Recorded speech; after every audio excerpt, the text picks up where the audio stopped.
there, it's Mike Lankford. Welcome to the Augmented Advisor Podcast, brought to you by Blue Leaf. This week on the show, John Prendergast and I are joined by Derek Notman, the founder of Connector, a company that empowers financial advisors to thrive in the 21st century with on-demand online learning programs, tactical how-tos, plug-and-play templates, and much more. We invited Derek on the show because he's become one of the leading experts in developing virtual financial advisory businesses. What exactly is a virtual financial advisory business? We get to that right out of the gates. Well, shortly after we discuss brunch. Brunch. All right, sorry. Before we start daydreaming about omelets and waffles, please take a moment to subscribe to the podcast on Apple Podcasts, Spotify, Google, Amazon, the YouTubes, or wherever you like to get your podcast jam on. And if you have a question or a suggestion for a topic or a guest for the show, feel free to shoot us a note at podcast@blueleaf.com or hit us up on the socials. Blue Leaf, John, and myself, we're all active on LinkedIn, Twitter, and elsewhere. We're really easy to find, and we'd love to hear from you. Okay, let's get to our conversation with Derek Notman. Before we click the record button here, we actually paused, and I clicked record. We just like launched into it because John came in and he had some hot takes on the topic of lunch, brunch. Excuse me, brunch. So John, let's hear your thoughts on brunch. Yeah, now you've teed me up for failure here, Mike. You know, and that wouldn't be the first time that my podcast host has undermined me. He's set me up. So all I was saying was that I love brunch, but I don't seem to be able to get away for it. Like it's Sunday mornings for me. Yeah. Saturday doesn't count. It's only Sundays. And Sundays is church and I play soccer. So I play soccer every Sunday morning and there's just no chance for me to get away and do it. And I even play in the winter. So I'm hosed. I can't ever eat my favorite meal. Go Fridays. This is what's happening for me. This whole conversation started because when Derek and I started shooting the breeze, I'm going to brunch with my wife, Friday afternoon brunch, like right after we record this pod. It's awesome. I can't wait. It's not brunch, man. You're just using the word wrong. It's well, you can't call it lunch because what did Michael Douglas say in Wall Street? You know, like what is it? Lunches for losers or something like that. You know? Lunches for wimps. That's right. That's right. The line. I did a show. I did an entire show on the concept of lunch. It was called Nom X3, as in nom nom nom. Lunch tastes good. We just filmed ourselves eating lunch all over the place. And that show, we had Gary Vaynerchuk came on that show. Oh wow! Pete Cashmore, the founder of Mashable, was on that show. So I disagree with Michael Douglas with Mike, Gordon Gekko. Mike, what are we supposed to be talking about today? Well, the topic today, and we're super thrilled, and we're actually kind of somewhat emblematic of what is actually happening for this topic today, is we're going to be talking about building a virtual advisory business, right? And what that means, and taking advantage of virtual tools to have a profitable and successful and effective advisory business. And so we've invited Derek Notman on, the founder of Connector, and Connector is spelled CONNEQTOR.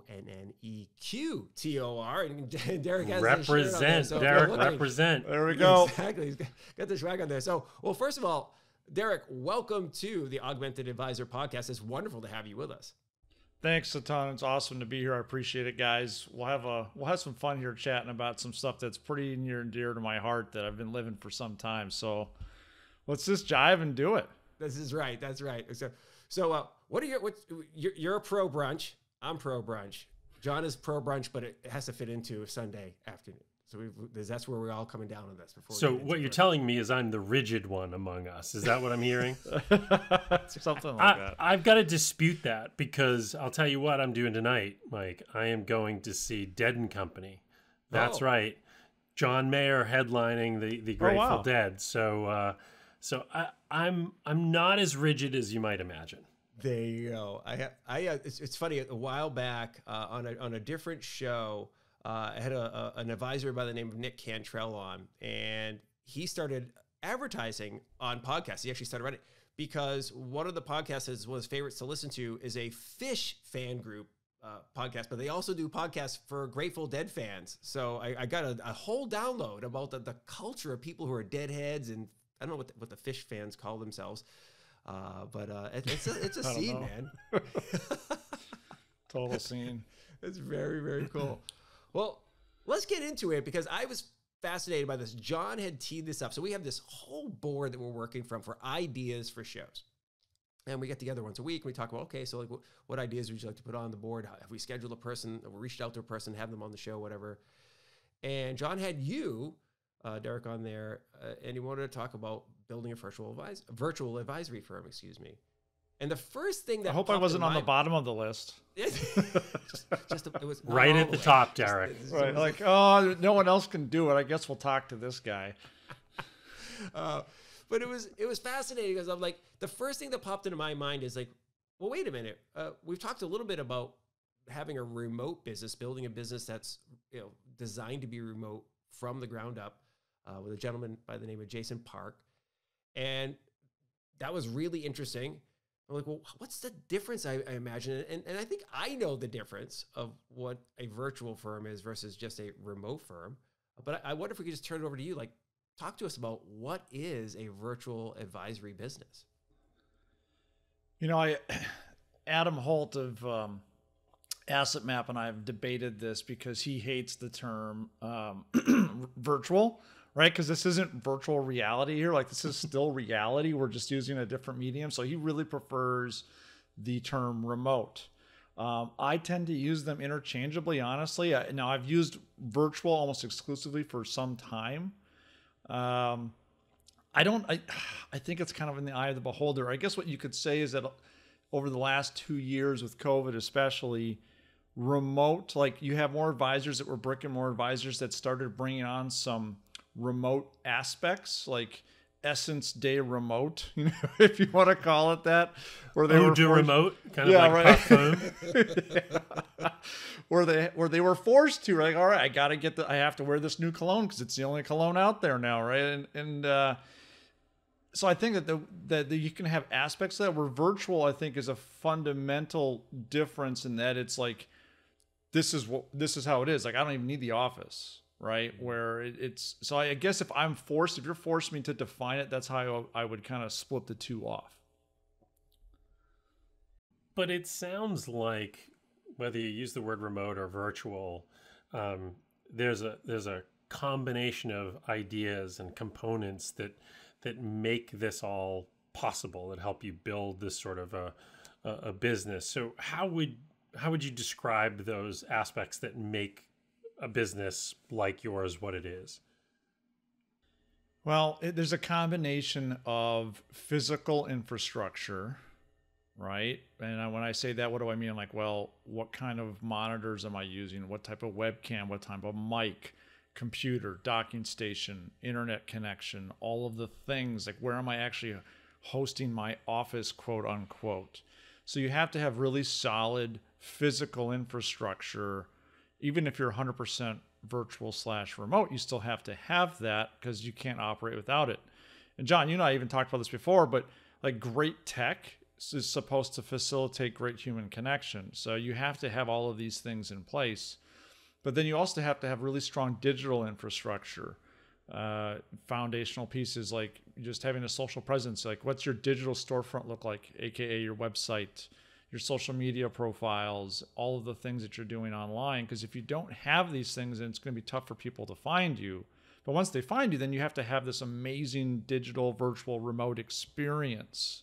Because if it feels wonky, then they're not going to do the business with you. I'm sorry. Like, if they're looking like up your nose, or you've got like a curtain half pulled behind you, or there's laundry on the couch behind you. Like, I've seen this from advisors, right? Like, like, it's like, like, I get it. You're probably at home and that's fine, but like, come on, clean it up a little bit here, right? So it sounds a little bit like you made an interesting distinction there that brought this idea to mind for me, which is it sounds like virtual. You could almost substitute the word digital model would be about the front of the house experience with clients, and remote would be about the back of the house operations of the firm. Is that fair? Yeah, that's fair. That's an interesting way to put it. I think that's not bad at all. Sorry for the phone in the back there. That's how it goes. You're a busy guy. Yeah. So I think the remote piece, yeah, that's really good. Like, you have to have those capabilities to have a strong virtual digital presence on the front end. If you don't, like, you're not going to be able to conduct business, at least not efficiently or effectively. Like, you should be able to, like, you as the advisor, you're going to feel like you're struggling and it's going to be a challenge. And if you feel that way, you're darn right your prospects or clients are going to be feeling that way. You know, one of the things that this is me when I think of the distinction between virtual and remote is it's like a scale feel to it, right? Like, an almost like a, hey, this is something when the client comes and interacts with me, they're getting an experience that is much larger than just a one person or two person, or even if you have a 5-person remote team, they're getting an experience that's bigger than that. And I know that sounds kind of weird. Like, so for instance, Blueleaf is a fantastic example of a virtual tool that advisors can employ in their business that can make the client feel like the interaction is much larger, right? So they can log into their Blueleaf experience, and it enriches the advisor client, right? I don't know, relationship, right, from a technology perspective, but the advisor didn't have to build all that on their own, right? They don't have to actually always pick up the phone to call the advisor to get some information about their accounts and and everything. To me, that feels like a virtual experience, right? So one person can appear as if they are 10x the size that they are, or a small team can feel like a much, much bigger operation.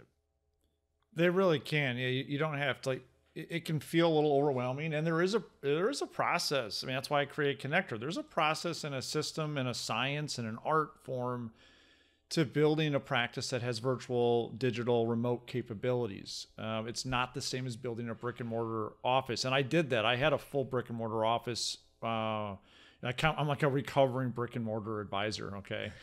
I did that. I had the staff and the big office and all that stuff. So there is that bit there. And if you leverage the right tech and the right solutions, and by the way, that's going to be different for everybody. And that's one of the nice things, but we have so many opportunities and solutions out there, but that's also a double-edged sword, because now which ones do I pick?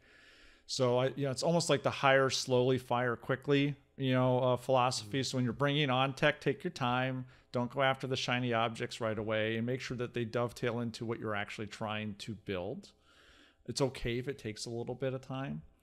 But yeah, you can totally feel and appear and look much bigger. And there's nothing wrong with outsourcing certain non-human aspects or elements of your business with tech. Like, there's no reason that I can't get performance reporting and, account aggregation and all this other great stuff that tech can help me do, rebalancing and, automation when we're talking about just like email stuff like that. There's no reason we can't use tech to automate all those things. And what that allows us to do is to focus more on the human elements, because that's what we're striving for. I mean, that people are wired to connect. So if we can outsource with tech or other people the things that are kind of mundane but still important in the practice, now we actually enhance that human connection even more so. And people want that.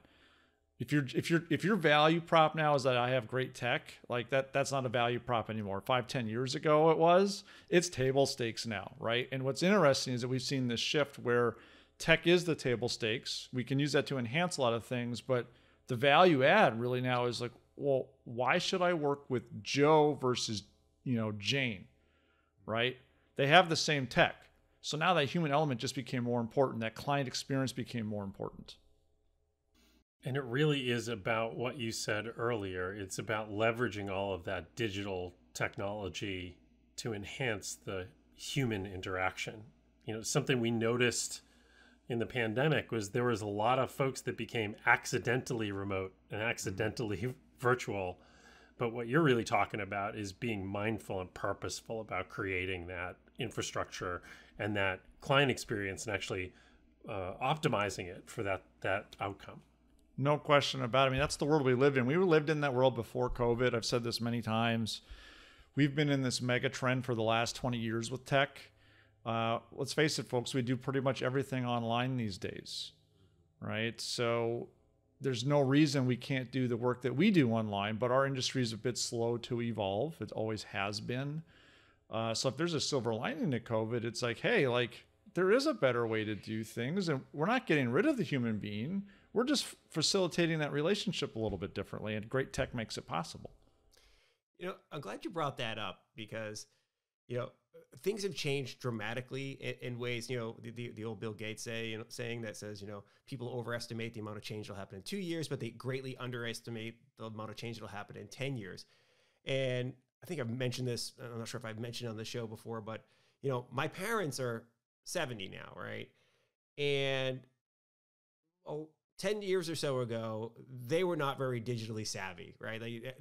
Lots of phone calls, right? Maybe an email or whatever, but it was always kind of more human interaction. But now it's like they text me all the time or Facebook message me. Like that's their absolute preferred communication mechanism, right? And then they're 70, right? And that's happening for advisors' clients too, right? So they're on their own leaning into and getting very comfortable with these virtual experiences. Like, so for instance, having a calendar page, right? So to allow somebody to book a meeting with you versus going back and forth with somebody on the phone, trying to find a meeting. Yeah. Now, it doesn't mean you shouldn't have that available or being able to email back and forth like, hey, here's some times I could work, instead being able to say, hey, Derek, if you want to get some time with me, here's a link to a calendar. Find a time that works for you. My calendar is up to date. It's linked with my calendar, so you won't worry about overbooking or whatever. Just go ahead and grab a spot, and it'll also add all the contact information or whatever in there. It's a delightful experience actually for a modern client, right? Well, we're a convenience society. We want convenience. I mean, that's why we've had fast food forever. We have drive-through banks. I mean, like everything. Well, heck, we don't even have that anymore. We now have like delivery by Amazon, and our groceries are delivered. Heck, I bought a car earlier this year from my cell phone while riding a skateboard, and it was delivered to my house the next day. Right? Okay. So like we live in a convenient society, and if I can do it, I want to see video of that, Derek. There is a video out there. I'll have to get her a picture. I'll have to send it to you guys. But we maybe need to post that on the show notes. It's remarkable, and I joke about like if grandma can FaceTime the grandkids, come on, like let's go here, like it's game on, right? Like come on. But what do you say to advisors, and we talk to folks like this all the time, whose response is, "But my clients haven't asked me to do this yet." So are we a reactive business or are we a proactive business? Like, what do we want to be? Because I'll tell you, someone else is going to be marketing to them, right? Proactively to say, hey, we've got this really awesome virtual experience. You don't need to get in your car and drive to my office. You don't need me to come to your house at 6 o'clock at night anymore, right? So they're going to start seeing this, be like, well, man, that's pretty nice because I'm always really tired after work, or I got to take care of the kids or walk the dog or make dinner. Like, I don't want to have to do this. I don't want to go through traffic.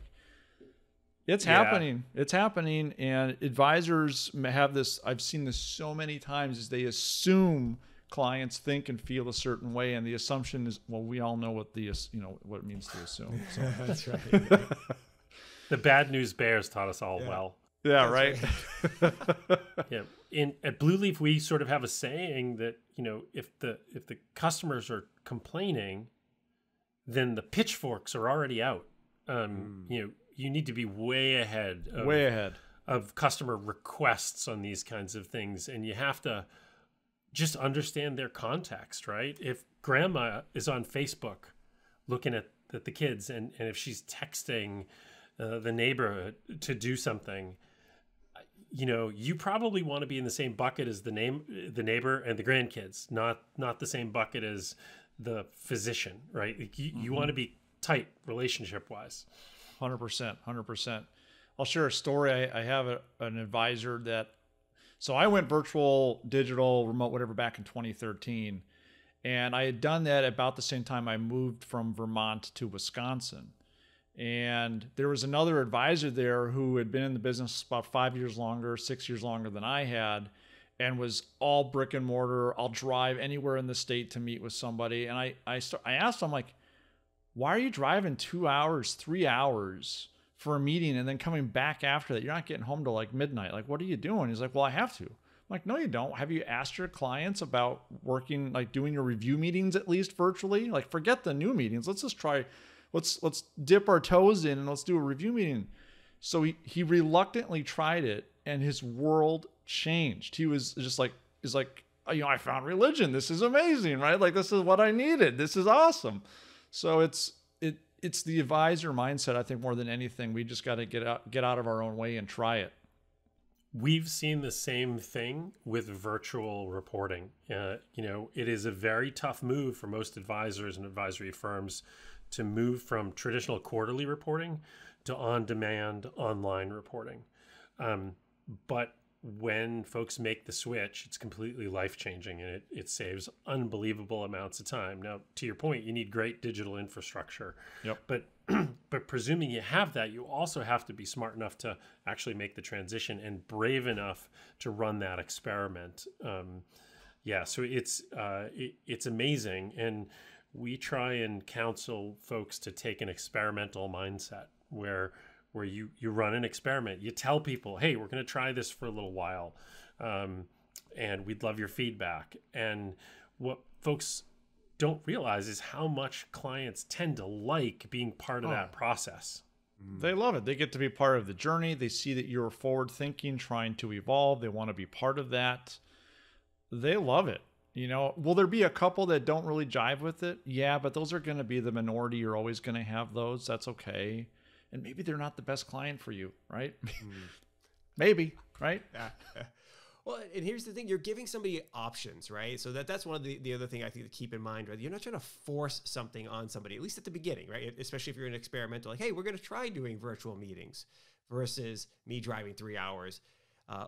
Let's give the person the option to, just the same way as if they came into our office, I would ask them, would you like some water or a coffee? Like that's an option I'm giving you, right? Or nothing, right? And so here I'm saying, would you prefer to do this meeting virtually, or do you want to do it in person? If in person, would you like it at your home, or would you like it at our office?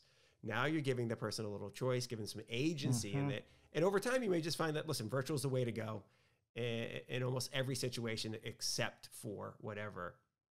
It doesn't have to be 100%. Well, let's face it, we love menus, right? So we can pick something. But let's face it, a good waitress or waiter, even though you've got a lot of options, will direct you to whatever they're really trying to promote on that menu, right? What maybe the special is. The last time I checked, pretty much all financial advisors are in sales, right? So we can do a good job of articulating why a virtual meeting might be better than an in-person one. That's part of our sales job. So if you can do that through your marketing, your conversations, all of that stuff, you still give them the options, as you just said, Mike, but like, come on, sell a little bit here. Like there's a ton of value for both of you. Yeah. Well, there's a powerful concept here we've seen be really successful, which is the power of default choice. And it's a simple behavioral economics concept where you set up the thing that you think is the best thing for your client and the right thing to do as the default choice, and you have to make them opt out, right? Yep. So same thing with the switch from in-person to virtual meetings. You start with, hey, look, all of our meetings are going virtual. If you really need an in-person meeting, let us know and we'll make that happen for you. You virtually get no one requesting an in-person meeting, and everybody's happy because you have given them the choice. Yep. But the default is what you intend, and you get the best of both worlds. Yeah. That's a great way to put it. That's exactly right. The majority are already ready for it. They were ready before we were. One of the things that John, you just hit on it that it really made me think about this is that, default choice, and we're talking about like how this can help the client and the advisor probably have a better experience, but it also helps with scale, right? Most advisors, if they've got a really good book of business, 100 clients, maybe to 150 clients for an individual advisor, like probably at the upper end, they're running into a time scale problem, right? That advisor who's driving 3 hours to meet with a client is like, that's time. You only have so many hours in the day, right? And so how do I bring on new clients if I'm already full? And so, traditionally it's been, well, what you can do is take some of your lower value clients, hire a junior advisor, shift some of those clients to the junior advisor and what have you. That's been kind of a traditional model of doing that. But here we're talking about there's some tools and some ways of doing business that can allow you to better scale your business. Instead of spending hours in personal meetings preparing, with papers and all that type of jazz, we can just fire up Zoom. Let's go. It's so much more scalable. Well, think about time wasted sitting in a car driving to meetings. I've used this analogy before, but if you do the simple math, 1 hour a day, 5 days a week, 50 weeks a year. Let's just say you take 2 weeks off, right? Now, let's face it, before COVID, and some might even after COVID, you'll be driving more than an hour a day. But if you just do that, that's 250 hours. All right. Well, they're like, okay, whatever. That's fine. That's about 6 1/4 40-hour work weeks. Think about it in those terms. Do you really want to spend 6 40-hour work weeks a year just driving and not getting anything done? Just talk about getting that time back, right? And how much more? Imagine you split that with your clients. You huge. take half of it as vacation, and you put the other half into better actual service, right? Because I'll tell you what, driving isn't your job unless you're Mario Andretti, right? Love it. That's so true. Yes. I mean, that's just one way of scalability, right? And oh my gosh, it's just, I remember when I first moved to Madison, I was driving 45 minutes to an hour to get to my office across town. The traffic was so bad that I'd get to work in a really bad mood, right? Mm-hmm. Having just wasted the time dealing with bad drivers. And then, I decompress, I get a good day at work in, and I drive home, and I'm pissed off again because I just had to deal with the traffic all over again, right? I'm like, this is awful. Twice a day I'm going through this. Isn't that funny? I can remember the same thing. I lived in Boston for years, and there was a time where I had a driving commute, and you could feel just the like you said, the blood pressure coming up. And I'm not sure if you've met many Boston drivers. We're not the most patient human beings in the world. There's lots of raging going on in the car. So I try to avoid commuting when I can. A follow-up question on scale that I want to get both of your thoughts on is, so we're talking about how virtual tools can help you scale because it can, eliminate some of the time you spend on maybe lower value tasks like commuting to and from, like printing and sending out reports, or like scheduling and so forth. But, historically growing an RIA or independent financial advisory business has been a bit of a full contact sport. You're out there, shaking hands, kissing babies, you're going to the Chamber of Commerce meetings or whatever. Like, if you're in the relative early stages of your business and you're trying to scale up, it takes a lot of work, right, to build a business. But we are in the digital world. We just said all of us spend a lot of times on our phones, on our computers, and that's kind of how we're interacting with the world a lot. How does the virtual advisor model change the process of growing a business? How can advisors take advantage of that? So this is an interesting question because it partly is dependent upon what stage of business you are in as an advisor. If you are in 1 month, you just got licensed, you're going to have to still do some of that handshake and kiss and baby stuff. Because you are in full grind mode.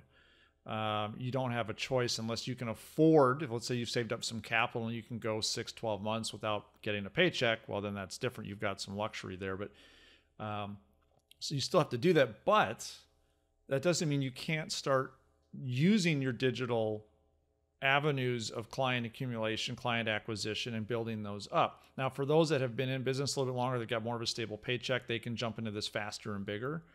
But like I just did an article about this yesterday, a newsletter on LinkedIn about something I'm calling the financial creator economy, where your scalability, your ability to get in front of more eyeballs digitally is exponentially more than you can ever do by cold calling, door knocking, any of those things. So if you figure out like how to use these tools, you can do a lot more and a lot more quickly to acquire clients with less time and money, to be honest, and less heartache, less traffic jams. but it really depends on the stage that you're in. But I've even said this to kids that I've done a number of talks for different financial planning groups in college, right? They're a CFP track right in college. And I've spoken to a number of their organizations saying, listen, like right now, start your digital brand, get out there, start creating your personal brand, growing your network, posting on there, because at some point you're going to be able to go and monetize that, because it does take time. Fascinating. John, what are your thoughts on this? Because, you know, Blue Leaf has a very large community of financial advisors leveraging the platform. What are you seeing in trends for client acquisition, for building that business? You know, it's interesting because the firms that we see that are successful doing prospecting digitally tend to be the firms that have built up virtual and remote infrastructure already. Right? They seem to go hand in hand. And, you know, the mismatch we've seen is analog advisors trying to do digital prospecting. Okay. And that's tough. And look, you know, I think Derek is dead on when he says the scale possible using digital marketing is vastly greater than you could possibly imagine doing in the old face-to-face way. That isn't to say it's easy, and it's not to say that it doesn't have costs associated with it. And you know, if there were an easy way to do this business and grow it, folks would have done it already. This is also hard, but hard differently, but with a lot more upside in the long run. So it's an investment like really everything else you do in your business. What we've seen work successfully, though, are folks who have a true digital presence, the way that Derek talked about socially. They tend to help first, and that's their personal digital brand. You know, there's a guy we like very much, Jeff Rose, who's an advisor out there. Oh, and Jeff, it's a great guy, and he puts his heart out digitally, and shows who he's helping, and and talks about his life, and people are very attracted to that. Not everyone's going to be comfortable being as sort of open as Jeff might be, but there are lots of different approaches. I've seen other businesses do wonderfully well running virtual seminars. So you think about the old traditional seminar business that folks would do. You invite people into a room, you give them dinner, and you kind of go through that whole thing. You get a couple of prospects, and sort of you break even on the night, but eventually your business grows. Virtual events tend to perform very well once you get the initial marketing squared away. There's a lot of ways you can translate somewhat traditional things into a more digital format, and advisors who've been creative with that have been very successful. But the digital realm respects no borders. It doesn't respect the borders of Wisconsin. And so that's why that impedance mismatch you see with analog advisors and digital prospecting doesn't work, because the analog advisor goes, oh, that person's from 3 states over, I can't really do anything with him or her. And Derek says, cool, come on down, I got you. Right? It's so true. I haven't got to sign a new client who's in Georgia. I wasn't licensed in Georgia. Okay, I had to go get licensed. I went and got licensed, right? And it's great. And I'll never meet this person in person.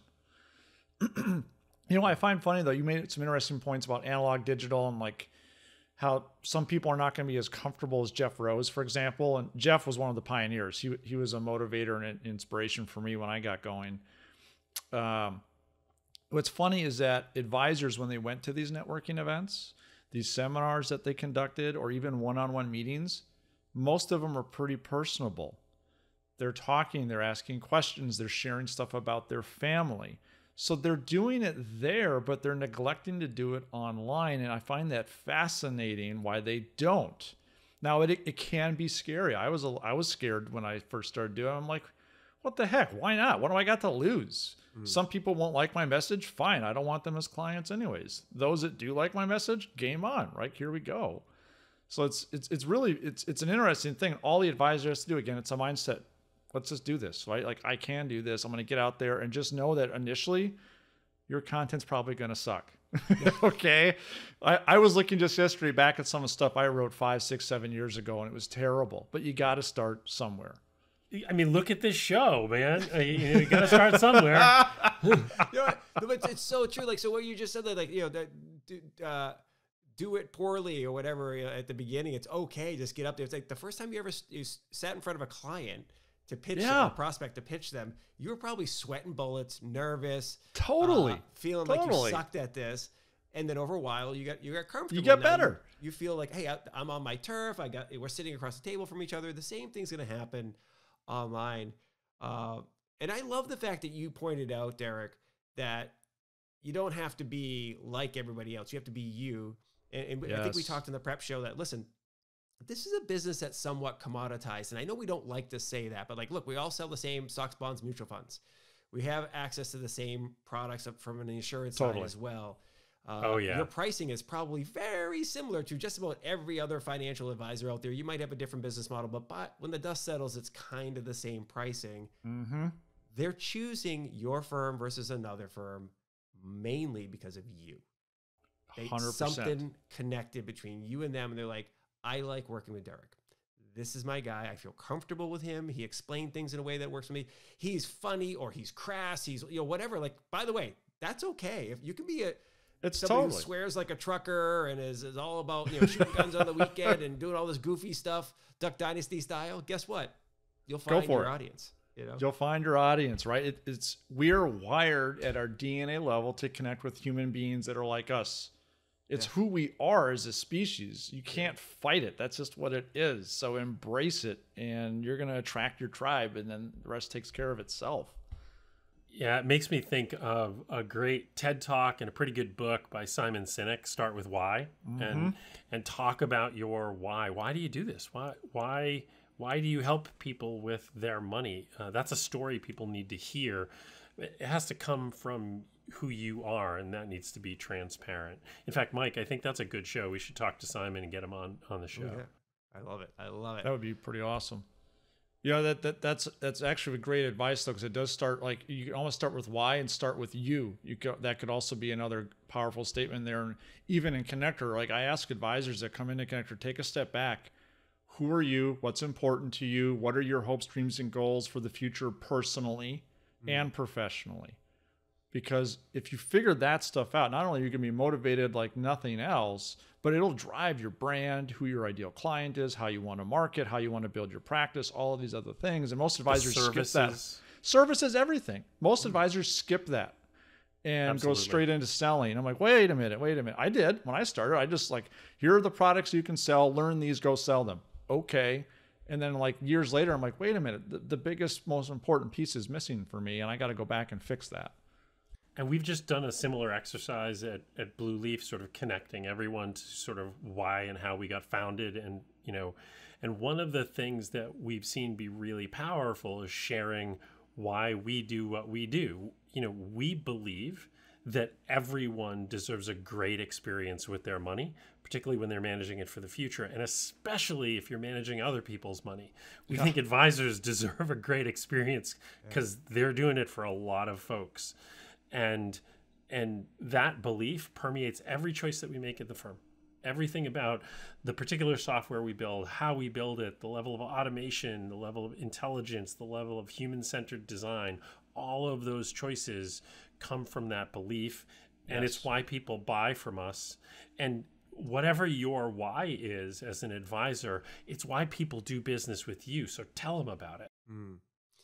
100%. That's why they connect. And once they connect with you, then they're like, okay, how can you help me? What are your credentials? How smart are you? What are your fees? Blah, blah, blah, blah, blah, blah, blah. That becomes important real quickly, but not until they know who you are. And I have to do a little plug here. I've got a little stealth mode project I'm working on that solves this human connection problem. Stay tuned for more on that one, though. I like it. You know what? John and Derek, you were just talking about, the kind of like choosing who you want to be, or the business you want to have, the lifestyle you want to have, who you want to serve, type of thing. To me, that just removes so much friction out of the business. And friction is like the bane of all of our existence, right?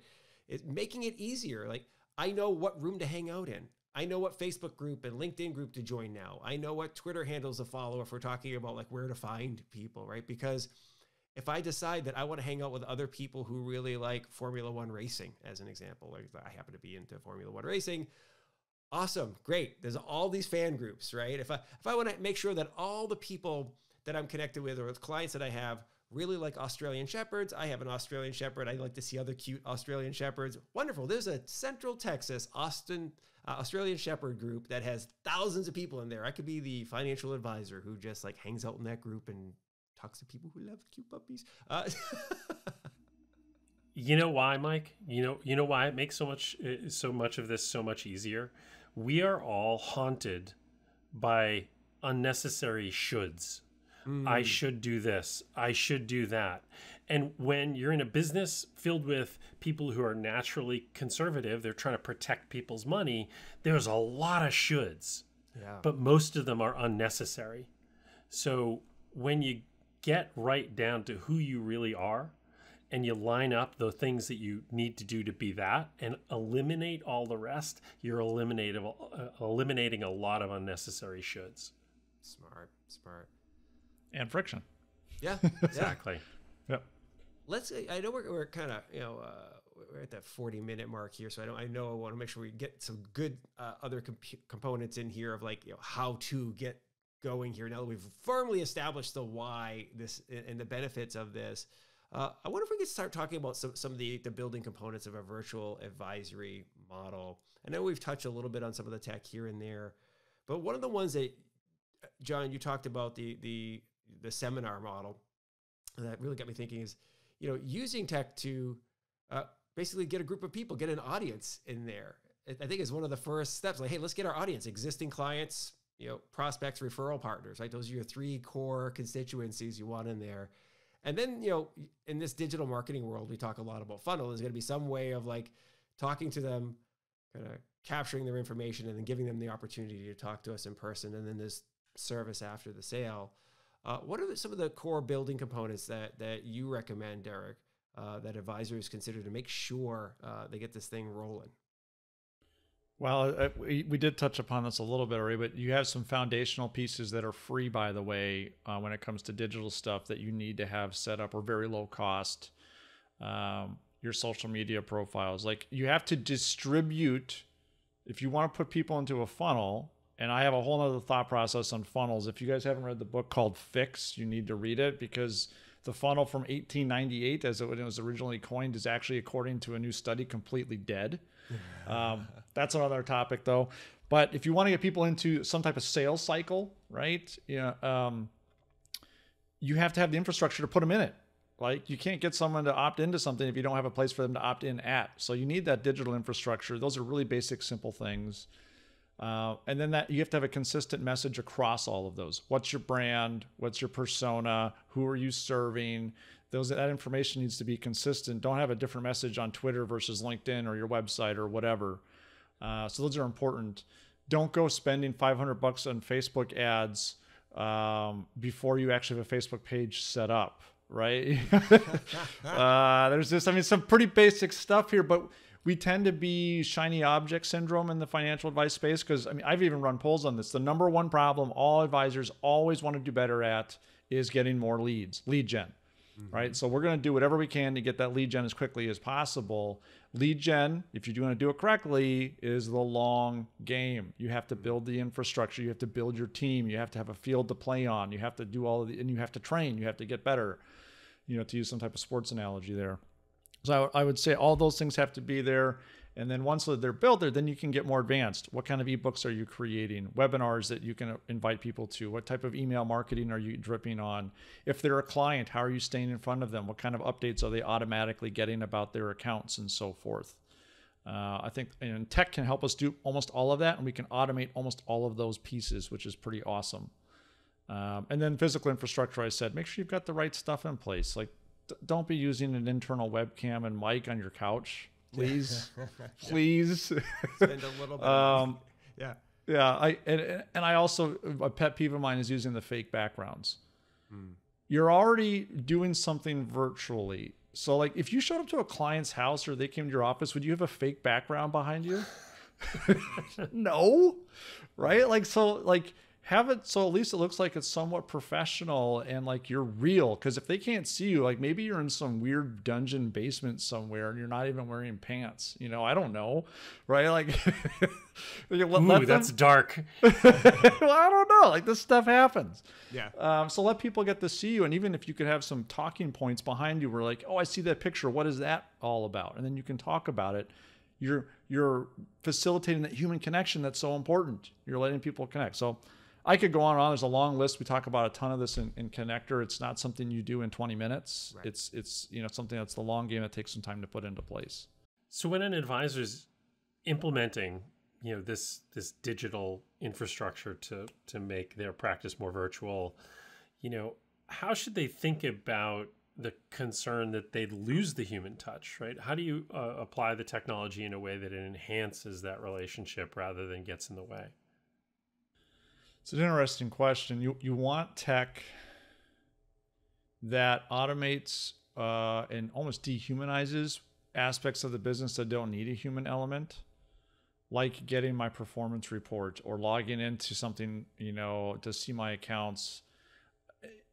There's certain things we don't need, but then like the rest of it, like my marketing aspects especially need to be very human. Do video, do pictures, get your information out there, make it personal. Like for my clients, even some prospects I'm going to, I will send them personalized video messages so they know it's not like a canned hey, it's hi John, how are you doing today? Hope your family's well, blah blah blah blah blah, right? So it's personal. So you can really actually do a lot of pretty cool things. And then there's some stuff like I'll still do offhand. Like I just had a client pass away. I sent flowers to the wife, right? So there's some things, some tangible aspects, or send a book or a card that you're thinking of. I'm like, there's some things you can do to enhance that, just to say, hey, there is a human being here. Like Adam Holt at ASMAP, I've never met him. He and I go back and forth like we've been friends for decades. And, you know, I've got his hat right here, right? You know, like, so this is something tangible. I've never met him, but I've got something from his company that he created. And that's a way I can feel more connected. And we can do that in so many ways with technology and marketing and all. I could go on and on and on. It sounds like the key, though, goes back to this idea you were talking about earlier about letting your personality out, letting that be transparent. Oh, my gosh, yes. And you're really talking about doing that in every client interaction. Even the automated ones can feel personal if you do it in the right way. So it goes back to letting that personality out on a page or in a digital context in an email or what have you, and make sure you use technology that helps you do that, right? If you've got a mobile app for your clients, does it allow you to deliver messages to them that are custom? You know, if you have a report, can you put a preamble on that report or pair it with something that's a personalized message, like where you can come through even when it's automated? Yeah, I think you actually summarized that really well. You have to let you come through in everything that you do, whether it's automated or not. Sometimes that can feel a little uncomfortable because you're putting yourself out there a little bit, especially on social media, but attract the tribe that wants to be with you, and the others, that's okay, right? That's fine. You don't have to be everything to everybody. You know, and that's a beautiful thing I'll say about, so I don't do a lot on Facebook on purpose because there's a ton of just negativity there. LinkedIn, I would say almost 100% no negativity. I love that space. It's a really great space. And, you know, as Gary Vee said in a podcast just last month, like we're in the golden era of LinkedIn right now. If you're not there, you should be there. Yeah. Well, and if you're not there, be mindful of other advisors are there. Oh, yeah. Right? And I always joke about the cocktail party. We talk about social media being a cocktail party. And if I told you, hey, listen, there's this cocktail party on Friday night. All of your clients are going. And there's going to be a ton of financial advisors at this party as well. You want to come? And they, like, I am there, right? I am at that cocktail party. So that's kind of the incentive to get there. You know, on my thought process, one of the things I want to make sure that those who are listening or watching this kind of take to heart is it can be easy to feel overwhelmed when you start thinking about all the things you have to do. But temper that experience, that apprehension or nervousness that might be bubbling up with, hey, look, number one, we've talked about, like, be you. You're going to find people who like you, or your clients already like you. They chose you, right? So it's okay to start interacting with them and offering them some virtual experiences to augment. See what I did there? Augment the experience, okay? And then the other thing is, especially when we talk about if you're on some of these platforms and you're starting to put yourself out there, not only just be yourself, but you're also, you know, more than 99.99% of all the people who are going to interact with you about wealth management, financial planning, insurance, whatever it is that's your primary solution that you're offering, right? That you are an expert, right? And so as long as you're connecting with folks genuinely and be patient, as you mentioned, Derek, like, this isn't going to be hey, I went online today, 10 new clients. Amazing. That I think it's doesn't work that way. Right? It's going to take a little while. So have that patience. But anyway. Heck, cold calling doesn't even work that well. Yeah, right, you know? Exactly. Well, that's the other thing. Our never business did. is built on cold calling. Remember that. Yeah. Right. To wrap things up here, this is one of my favorite topics. So we kind of started talking about the future earlier, or like where we are now compared to where we were. Let's talk about the next frontier, right? So this industry is always a bit of a laggard. Some of that's based on regulatory constraints and so forth, and some of it might be due to the demographics, you know, the average age of an advisor. But there is a new wave coming here, right? The younger advisors are coming in. Most of them are embracing right out of the gate. What do you see as the next frontier for financial advisors when it comes to using digital solutions in their business to attract and serve clients? So my crystal ball has never worked. Okay. But this isn't going away. Like, this whole thing we call the internet's been around for a while now. I think we proved it works. Okay. Most days. Most days. You know, like, fundamental stuff in history you looked at, like the telephone, right? Or the automobile. Things that were not initially like, I don't know if that's going to work, or it's only for the super wealthy type of stuff, are now, you know, fully adopted by the masses. And we've had these technology solutions around long enough now where we've got this democratization of access to tools for advisors. So it's all become table stakes. It's all affordable now.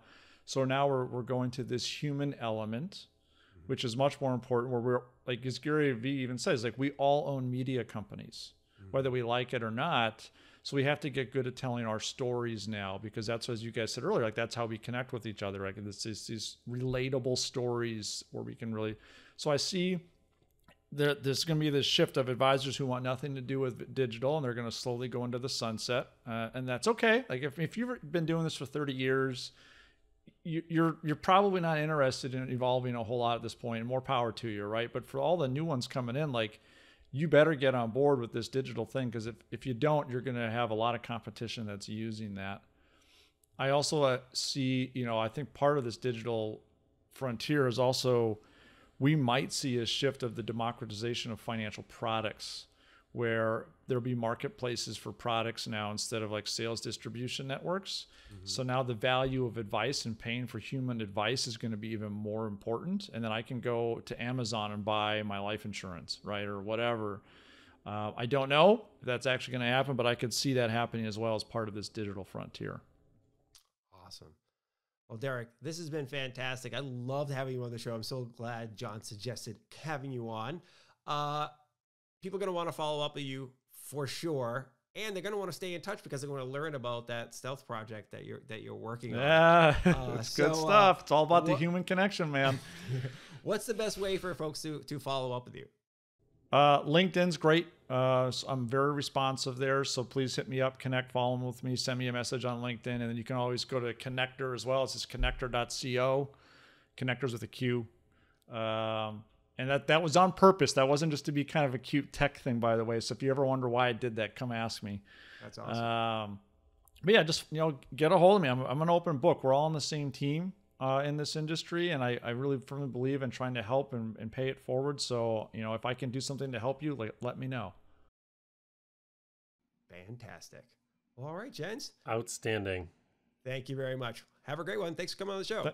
Yeah, thanks, gentlemen. I appreciate it. All the best to you. See ya.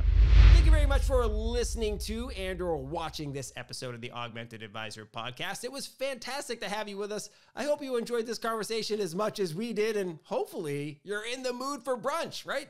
Who doesn't like brunch? Come on, John. Brunch is awesome. Anyways, huge thanks to Derek Notman of Connector for joining us as well. It's truly amazing what you can accomplish today as a financial advisor by leveraging the right digital tools.